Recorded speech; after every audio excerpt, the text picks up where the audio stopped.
कहा जाता है कि नर्मदा माई की परिक्रमा सूर्योदय होने के बाद और सूर्यास्त के बीच में ही करनी चाहिए, लेकिन आज सुबह हमने देखा कि 100 में से लगभग 80% परिक्रमावासी 4 से 6 के बीच में ही निकल गए। पर मैंने ऐसा नहीं किया, सुबह होने का इंतजार किया और सुबह होते ही स्नान करने के लिए चला गया। फिर स्नान करने के बाद जब आया तो देखा बंची भाई भोजन पकाने में लगा है, तो हमने भी सोचा माई की पूजा अर्चना की तैयारी कर लेते हैं। तो फिर सभी सामानों को इकट्ठा कर और फिर हम सब मिल मैया की पूजा कर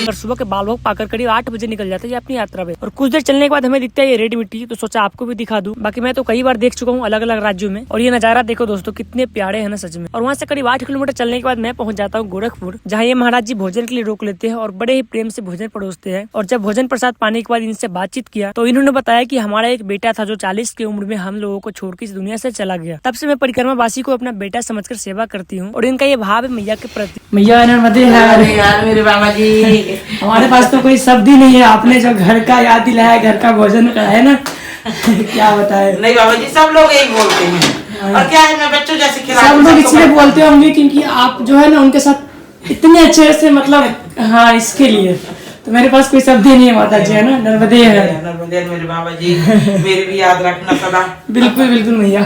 तो ये भोजन पानी कर लिया और इतना आनंद आया, मतलब क्या ही बताऊं दोस्तों।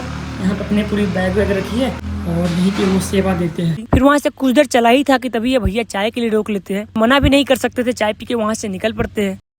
हाँ तो देखो महाराज जी का कितना अच्छा है। हम लोग जो है यहाँ पे आराम करने के लिए बैठे हुए थे, तो उन्होंने जो है ये ला करके गद्दा दिया और बोला कि हमें अच्छा नहीं लगता है कि आप लोग नीचे बैठे हो और यहीं पे आप लोग बैठ जाओ। मतलब इतने अच्छे अच्छे लोग मिल रहे हैं माई की परिक्रमा के दौरान, आप देख सकते हो। ये देखिए महाराज जी हैं। और चलते चलते जब प्यास लग जाती है तो इन भैया से पानी मांग लेते हैं और फिर ये महाराज जी मिलते हैं, जिनके साथ बातचीत करते करते काफी दूर की सफर कट जाती है। और फिर शाम के 5 बजे हम लोग गरासराय पहुंच जाते हैं और वही हमें रेवा धर्मशाला में आज रात्रि विश्राम की जगह मिल जाती है। तो फिर वहाँ सबसे पहले अपने कपड़े की साफ सफाई करते हैं और फिर माई की पूजा अर्चना करने के बाद रात्रि भोजन प्रसाद पाकर सोने चले जाते हैं। आपको हमारा जर्नी कैसा लगा कमेंट सेक्शन में जरूर बताइएगा। हमारे इस यात्रा से जुड़ने के लिए इस पेज को फॉलो करिएगा एंड सब्सक्राइब करिएगा। नर्मदे हर हर हर महादेव।